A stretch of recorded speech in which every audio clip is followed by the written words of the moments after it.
All right, ladies and gentlemen of the jury, the weather jury, it is time to bring in the judge, Pat Pagano. Good morning, Pat. How we got to that one, boy? Well, because, you are the person that passes the sentence each day on the forecast. Oh, okay. That's the best. Talking about that, it's amazing that you went there. I received an email yesterday from my former doctor's nurse. Now, this is the doctor that I had for many, many years that was put away. They accused him of writing too many, narcotic prescriptions, right?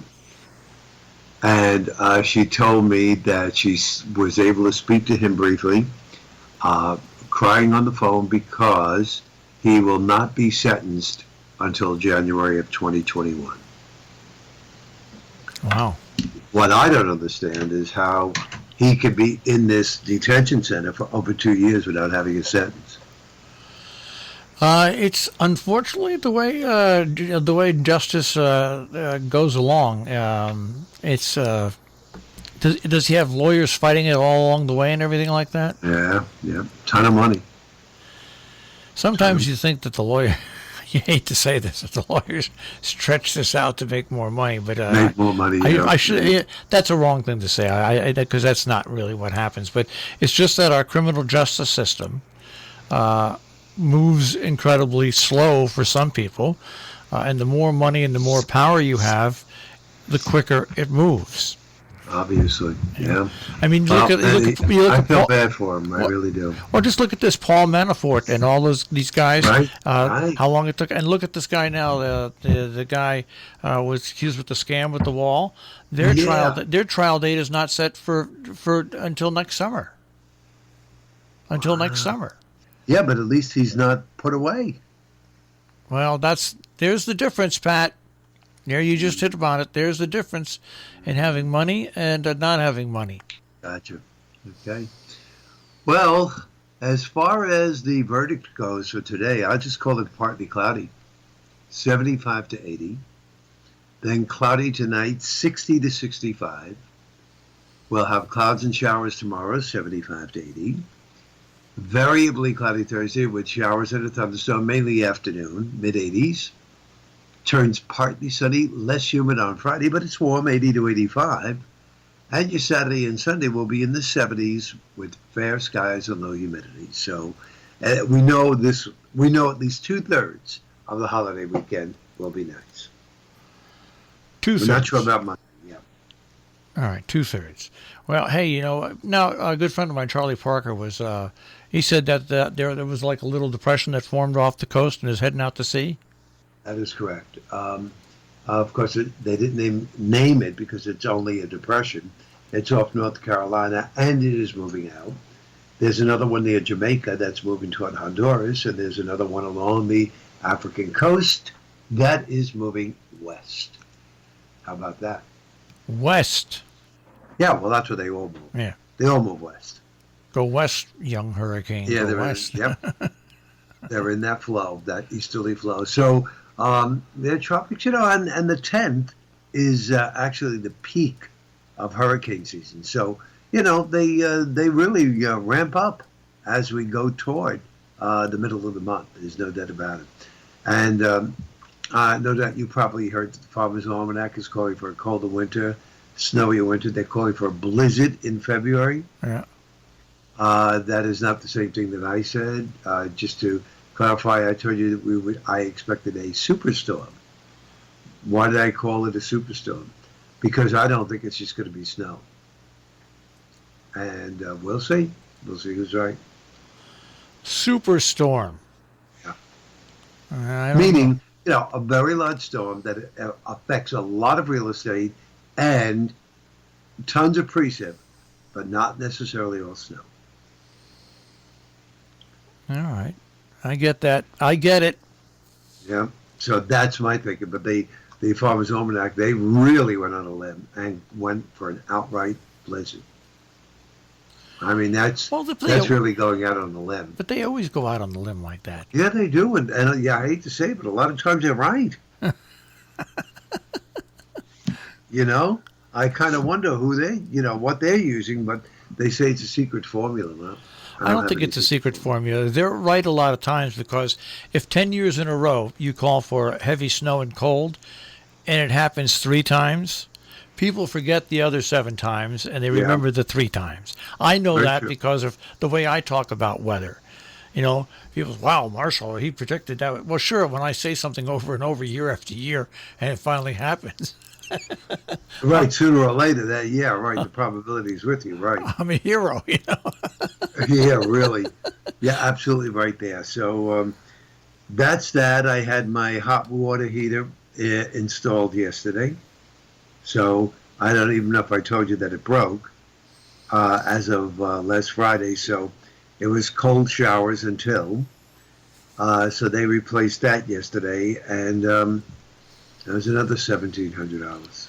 Now, your hot water heater, I'm going to ask you a question here. Did you get one of those tankless ones or one with a tank? I can't get the tankless down here because of our water quality. That's too bad. Yeah. Yeah, so I had to get, one with the tank again, and it's a 40-gallon. You know, you just think there's got to be a better way to heat your water than something that was invented 200 years ago. Yeah, you would. You know? would. And he said to me, he said, well, it's a good thing we caught this before it, it really broke down and started flooding. I said, yeah. He goes, think about it. He said, these things hold 40 gallons. It's a lot of water. Well, some of these water tanks have actually blown up and shot up like skyrockets as well. You know that? I never saw that. Yeah, No. yeah, because of pressure that builds up in them sometimes. That's scary. That is really scary. Can you imagine that? No, I mean, it sounds funny, but I can't. You're sitting there, and all of a sudden, through the right side of your floor, got a water tank. Goodness. I hate water tanks because they're grimy. You know what I mean? Now, thank God your house is fairly new, so it's not that way. It's not that way. But most of the times, water tanks are it's just grimy the way you have to get out there to fix it. Yeah, this was pretty decent. It's in the furnace room, and he was able, he did it by himself. Believe it or not, I thought they'd have like 2 guys, but no, he did the whole thing by himself and took his time, and even replaced some of the copper piping that he didn't like. He replaced some of that. He did a very neat job. All in all, maybe 2 hours. Not bad, huh? No, that's not bad at all. Yeah. That's not bad at all. 2 hours by himself? By himself. Yeah, young guy, but knows his stuff. He's the same guy that came down here and had to move my ductless air conditioning about, I guess, maybe a year and a half ago. Did a nice job there, too. So, that's it. Hopefully now, we'll knock on wood, everything else will be okay as we go through the winter.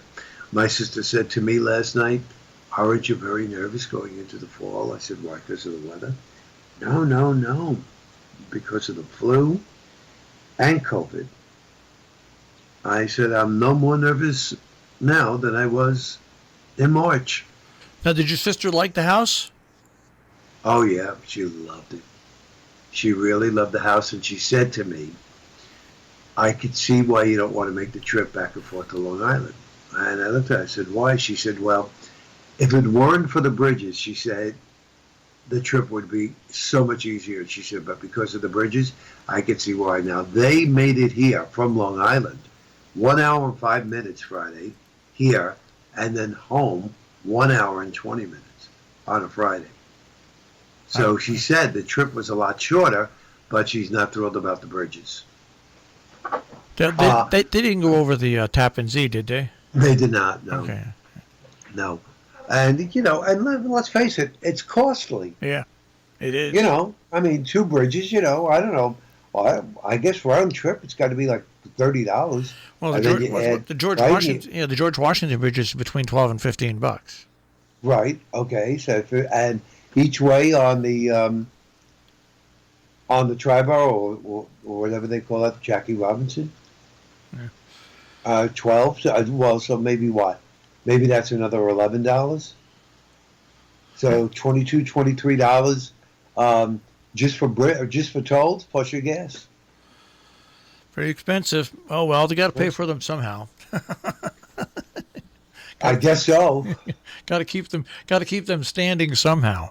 I Yeah, want. guess I so. haven't been over the new Tappan Zee Bridge. I'd like to ride over that though. It's very nice. Very, very nice. Especially seeing as the old one was one of the worst bridges ever in the world to cross. Yeah, this one's really, really nice. All right. Well, speaking about very nice, we'll head into the day here today, Pat. You do that, and I'll see you tomorrow morning. All right. Take care. Bye, Marshall. Pat Pagano this morning in the Weather Center, checking our tri-state forecast here on Robin Hood Radio.